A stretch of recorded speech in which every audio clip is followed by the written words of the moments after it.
I just finished watching Selling the OC Season 2, and as a top real estate agent, I'm gonna give you the breakdown and review of all the characters from selling the houses to the commissions and everything that I thought about the show. I'll also be doing a free $250 giveaway. All you have to do is drop a comment below saying who your favorite character is, and I'll randomly pick the winner. Just make sure you're subscribed and like the video so you can enter the giveaway. Okay, now back to the review. So I'm gonna give my brutally honest opinion from all the characters, rating them A to F, and then I'm gonna give an overall review at the very end. First, you don't know where it's going, and then you don't care where it's going because the characters develop such a quirky charm. So let's start with the characters. It's like high school all over again. Everybody has their own little clique, and there's so many backstabbers and liars and just treachery going on in this season. I'm gonna rank them in order from least favorite to favorite, so I'm gonna start with Kayla. I've known girls like her. She just seems overall extremely crazy and not in the good way. She's like batshit nuts. I know she's a mother, but she's super rude. I don't agree with anything that she says. Even during the show, Alexandra Hall says that she feels crazy when she's around her, and I totally agree. She just gives that toxic, negative energy vibe. So I'll give you an example. They were in the office that one time, and Kayla brought up something about Paulie kissing Tyler, and all of a sudden, they said there was a video going around, and then Kayla denied it straight to everybody's faces, completely lying about everything. I think she's holding that video for blackmail, which is really weird because Tyler and Paulie don't even care. Just honestly, I don't even give a shit about the gossip. It's very phony to me. And then she made that other girl, Lauren, lie for her because she didn't want to look like a bad guy by saying she never even had a video or showed her a video. I don't know. I just didn't like her whatsoever during the show, and that's probably pretty obvious by the things I'm saying about her. And it was weird because I never even saw her sell any real estate. Drop a comment below if you saw her sell real estate and remind me, but I didn't remember any time that she did any real estate whatsoever. I think she was there for the drama and just getting involved in all the chaos and nonsense. So my ranking for her is gonna be a big fat F. Okay, the next character up is gonna be Brandi, who is my second least favorite character in the entire show. Why on earth does she care so much about Alexandra Hall and Tyler? And then she keeps saying all the time, I don't care about this. I'm just laser focused on real estate. But why are you always bringing up their business? It doesn't make any sense to me. I don't believe her at all. It seems like she's so involved in their business and is not focused on real estate at all. Frankly, it's strange and weird how she always has an opinion and something negative to say about them. And anytime they're doing anything, she's always looking over there with those beady, judging eyes. I really don't like her whatsoever. It's a very close tie between her and Kayla for least favorite character on the show. I really wonder when she watches the show back if she's gonna think she's likable or regret all of her actions and decisions. One thing that was really memorable about her was when they were in Cabo and Alexandra Hall started getting a little bit handsy, talking with her hands, and Brandi got super offended. She got all up in her face and she was all talking about, we don't play that for where I'm from. Where I'm from, if you do this and you do that, then it's about to go down. And I'm like, holy shit, are you about to swing on this girl right now? That's exactly what it looked like she was about to do. She got all up in her face. She kind of like got in that aggressive posture, you know, and then all of a sudden, when Hall called her out on it, she backed up and then completely backtracked. I think she was absolutely gonna swing, but then she realized she was on television and she was looking like a complete fool. I get it. She's from a really bad area and she grew up in a bad home, but that doesn't give her an excuse to act out and lash out at people. You know, she fell into some money by marrying a basketball player, and all of a sudden she thinks her shit doesn't stink. As you can tell, I'm not a fan at all. For my rating, I'm gonna give her a D-. Okay, next up is Alexandra Jarvis. Or is it Rachel? What is this girl hiding? There's always something fishy going on about her.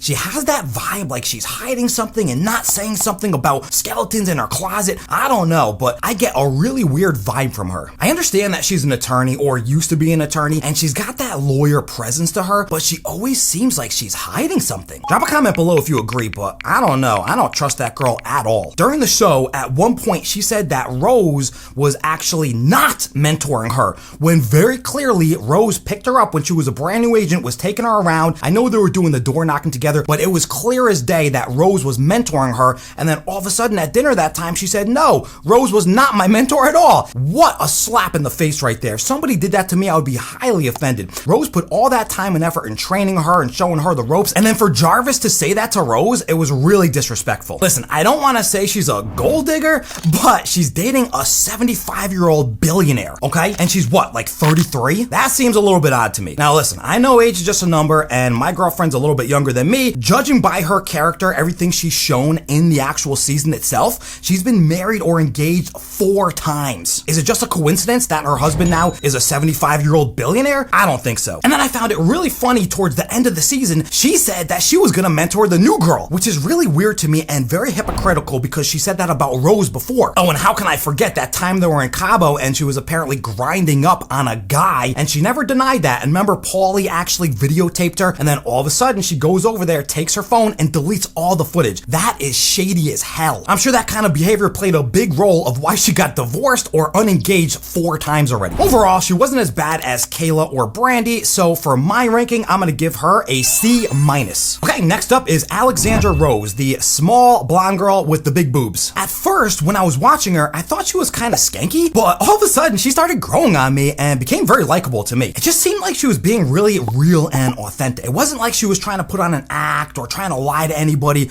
I don't know, I kind of like that. She wasn't acting really pretentious or anything. Listen, there are some rumors that she was sleeping with her clients, which she did say was false, and I don't know if I will believe her or not, but she seemed pretty real during the show to me. But even if she was, is that really that big of a deal? As long as she wasn't doing it to like get the deal and she genuinely liked the person, nothing wrong with that. It really seemed like throughout the show she was there for Alexandra Jarvis, but then all of a sudden Jarvis just flipped and turned her back on her. I actually ended up feeling really bad for her, especially at that dinner, as I mentioned before, when Jarvis said she didn't mentor her. Well, it looked like she went out of her way throughout the entire show to show her the ropes, and then all of a sudden she says some nonsense like that. But I don't really regard Rose as a mentor. Really? Because it seems like... I felt really bad for Rose in that situation, and for going through all that for Jarvis just to get spit on. I remember last year I was mentoring an agent, and all of a sudden after like 2 or 3 weeks, that agent just said, oh, you know what? I'm gonna go and do this on my own. You've taught me enough and now I'm out of here. Wow, absolutely incredible. I feel bad that Rose had to go through that because I've had that happen to me, and trust me, that happens all the time in real estate. Overall, I actually liked her as a character, so my ranking for her is gonna be a B-. Next up is going to be Alexandra Hall. In my mind, she was kind of like Mary from Selling Sunset, except she had a completely different personality, but I think she was kind of playing that like motherly role for the brokerage. Listen, I know she's Italian, loud and opinionated, but I actually liked her. I didn't think she really did anything wrong during the show. I think all the other girls were constantly ganging up on her and making her out to be a bad guy, like when her and Tyler started apparently hooking up, which I don't even think happened. All the other girls ganged up on her and was saying she was a home wrecker and this and that, when Tyler was clearly divorced and separated. I don't think she did anything wrong. I really like that some of the other girls had her back, but those 3 mean girls, Kayla, Jarvis, and Brandi, really got under my skin for ganging up on her like that. Listen, maybe there's some things we didn't see. Only like 5 or 10% of the actual footage makes it to air, but from everything I saw, I thought she was in the right, and I thought she was really cool and collected most of the times when other people probably would have lost their shit. Towards the very end of the season, her and Tyler ended up getting together on camera. I think they were making out in a hot tub, which, you know what? I'm all for it, right? They both like each other, so who cares? Let them be happy. They can do whatever they want. Neither of them are in a relationship anymore, so what's the big deal? Overall, she seemed very mature and grounded, and I liked her as a character. She was definitely up there as one of my favorite girls. So my ranking for her is gonna be an A. Okay, next up is gonna be Lauren. Now, she didn't really appear much in the show at all. She was kind of a background character, just popping up here and there. She seemed really quiet. She seemed very nice, actually. She was probably the most chill character by far, didn't really get involved in any of the drama or the bullshit. Looked like she was just there to do real estate work and make some money. She seemed extremely honest to me because remember that one incident where her, Tyler, Alexandra Hall, and Brandi all got into that argument? Kayla said all of a sudden there's no footage of Tyler kissing Paulie. Well, Lauren came to their defense and said, no, there is footage, and you showed it to me. So I said Kayla showed it to me? Yes, you did. No, I did not.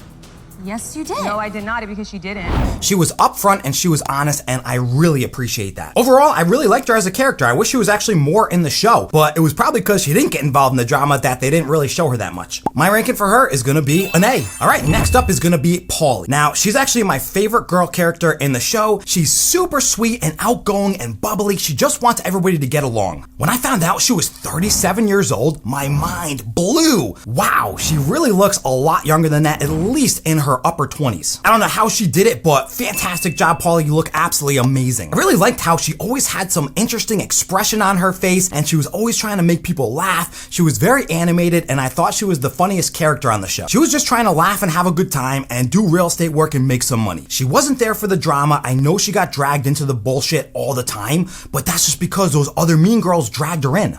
It was really cool to find out that she was a brand new agent. So she got into one of the most luxurious brokerages on the planet, the Oppenheimer group, as a brand new agent, and then she busted her butt and started doing really, really well. It just seemed like she was a grinder and she worked really hard and she had that overall awesome work ethic so she can rise to the top as a brand new agent. I really did feel bad for her because all those other girls were constantly calling her out and getting her in her business, and she was just there to work. Like, leave her alone, you know? Like, why are you doing that to her? Overall, favorite girl character, and I'm gonna give her a solid A. Okay, for the last girl, I didn't even know if I wanted to talk about her because she didn't even have her real estate license, but Allie at the very end, she started popping up in a few of the episodes, so I want to briefly touch on that for a second. How on earth did she make it on this show? She doesn't even have a real estate license. How did she get on a show about real estate? She mentioned something about her being the Kardashian of Nashville, so I don't know if that played a factor, but somehow she got on the show. I actually liked her though. Like, all the girls were pulling her in different directions. You know, you had the mean girls over there that were trying to get her on their side. You had Alexandra Hall and Paulie trying to get her on their side. It was pretty interesting, and she seemed like an overall cool chick. I think she's gonna bring a lot of value to the show after she gets her license, and she's probably gonna be one of the main characters moving forward in season number 3. I really found it funny at the end of the season when she made a bet with Gio that she was gonna do her first real estate sale within, I think it was 30 days. And then if she did, Gio would have to walk down the runway in a thong bathing suit. Do we have a deal?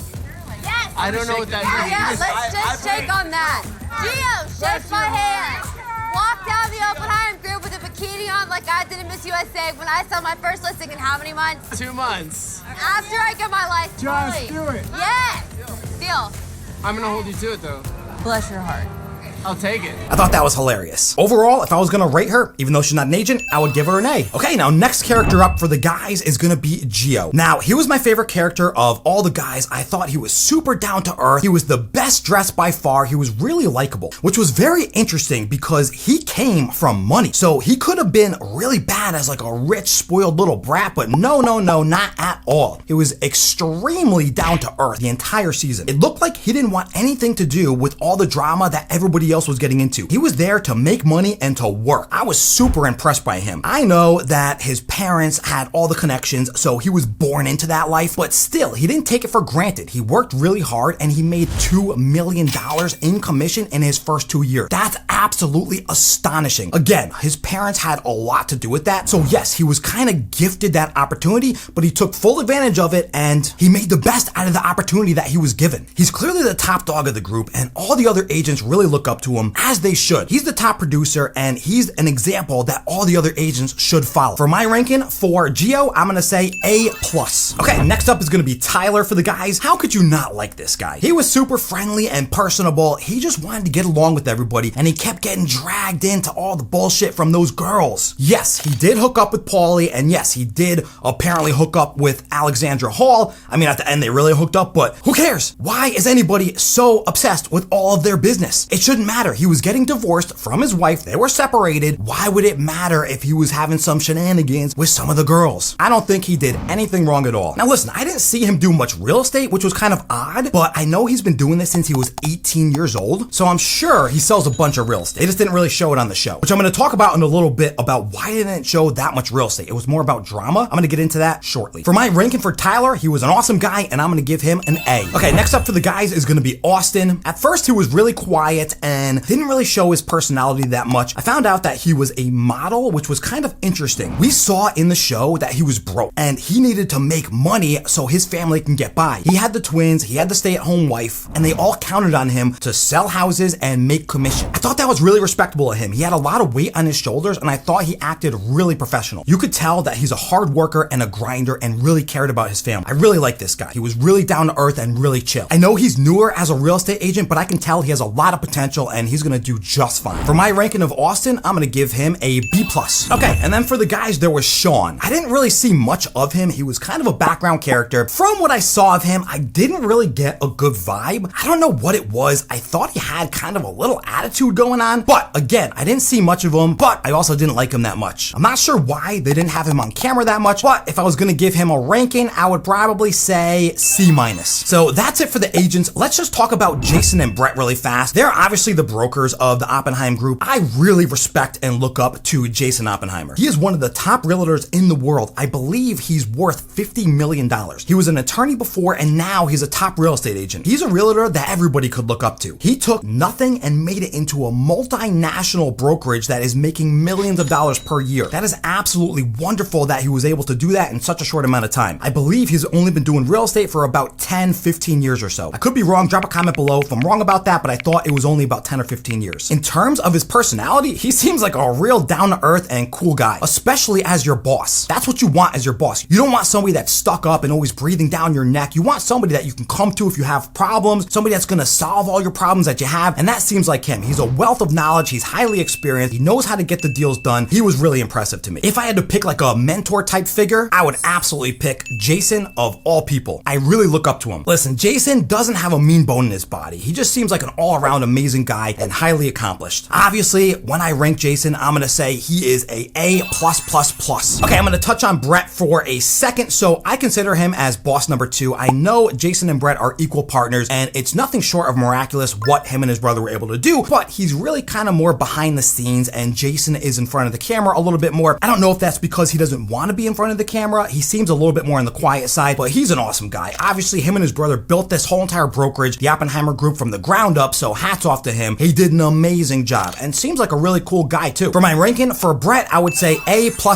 All right, so now that all the character drama is all said and done, I want to talk about the real estate portion of the show, which there wasn't that much of this season. Let's talk about the commissions really quick, right? All you guys see those massive numbers, $150,000 commission, $1.2 million commission. I mean, these numbers were mind-blowing. Let's talk about how a commission works. In real estate, you have a seller's agent, which is the listing agent, and a buyer's agent. Usually, you're gonna get about 6% total, and each broker splits that. So 3% is gonna go to the buyer side, and 3% is gonna go to the seller side. Now, since the pandemic happened, those commissions have been going down a little bit. Right now, the average commission is about 5% total, so 2.5% to each side. So you have to imagine, if there's a $5 million house and you're getting 3% commission, that's a $150,000 check that you're gonna take home. Now, I bet you're wondering, is that normal? Well, no, that's not normal at all. That's just in the luxury market. Most real estate agents have an average commission of around $12,000. Those homes are gonna be about 500 grand. To get into the luxury market, you either have to know somebody like Gio did, his parents, or you have to grind and work your way up just like Jason and Brett did. You also have to keep in mind that you have to pay a commission split to your brokerage. I don't know exactly what it is for the Oppenheimer Group. I think they keep that pretty secret, but I read online that it was 80-20, meaning 80% goes to the agent, 20% goes to Brett and Jason. So let's say you have that $40 million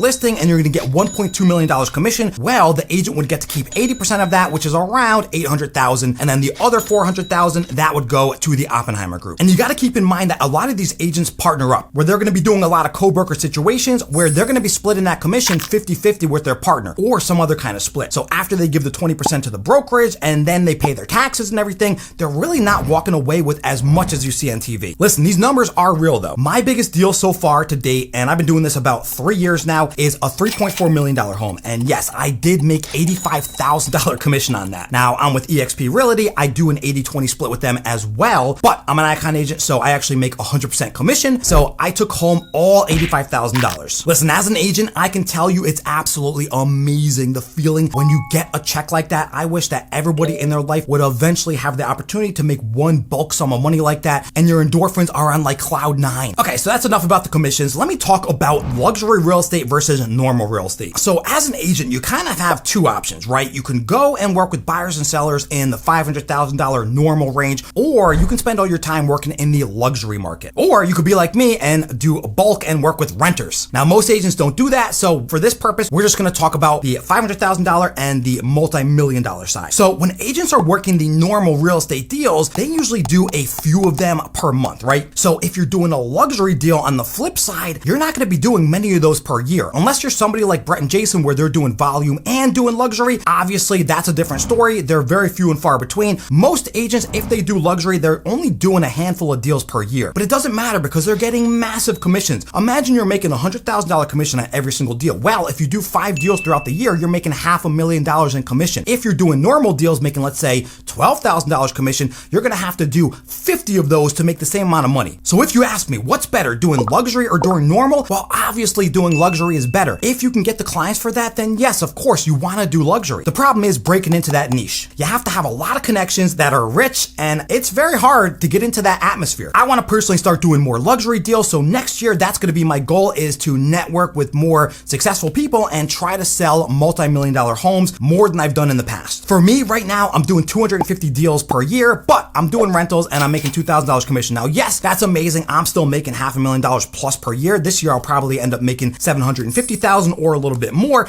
but I'm doing volume. You know, it would be really nice to work less deals and make the same amount of money. It takes a lot of time and effort to get up to that spot though. You have to work really hard for your first few years until you break through that segment. Okay, next up, I want to talk about the actual homes themselves. So this season, we didn't actually see as many houses as we saw on previous seasons of like selling the OC or selling Sunset. I remember we saw one house on the show that was $2.5 million.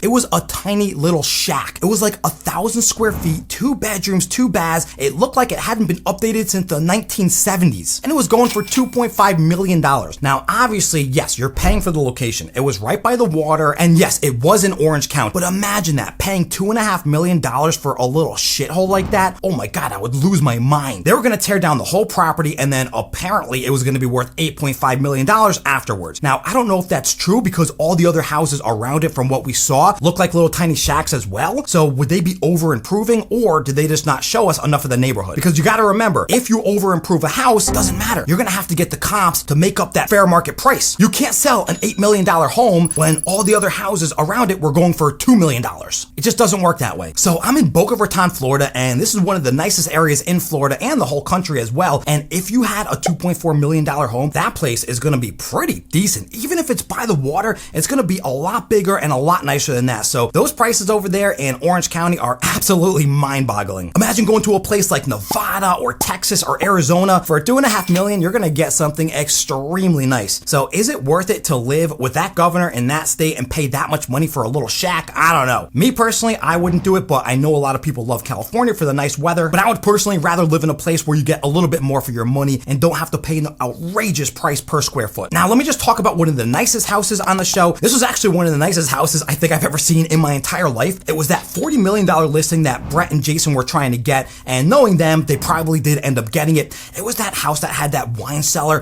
that had that black and gold trim. It was absolutely stunning. I had never seen a house like that before. The fits and finishes that they used, they really went above and beyond. I believe the house had like 8 bedrooms, 8 bathrooms, or maybe 10 bathrooms, which is always weird to me. I don't know why they have so many bathrooms. Like, who is going to the bathroom that much? Like, why don't you use that space for bigger living areas or more bedrooms? I don't know. Drop a comment below and explain it to me. I'm a realtor and I still don't understand it. They also showed a few houses in Cabo on the ocean. I think there was one $20 million one that was built into the cliff. How cool was that? Imagine waking up every single day on a mountainside and then overlooking the ocean like that with the sunrise and the sunset. You know, I don't know which direction it was facing. Wow, that would be absolutely breathtaking. After seeing that show, I gotta go check out Cabo because those places looked incredible. Now listen, that was all that was memorable about the houses on the show. Like I said before, they were kind of lacking in the houses department this season. It was more about drama and BS, but that's okay. I'm a realtor, so I like real estate, and this season was more focused on drama, but I know that makes for better television. Okay, to wrap it up, I really enjoyed this season. I don't know if it was because there was so much back and forth and chaos going on and backstabbing and lying and everything. I did find that very entertaining, and obviously when we're sitting down watching TV, that's what we want. We want to be entertained. Now, yes, this is reality TV, and it's not everybody's cup of tea, but I personally liked it. I don't really remember season 1 that much, but I do remember that I liked this season a lot better. Compared to Selling Sunset, this season was more about the fighting and bickering instead of the real estate, so some people will like that and other people won't. My rating for this season is gonna be a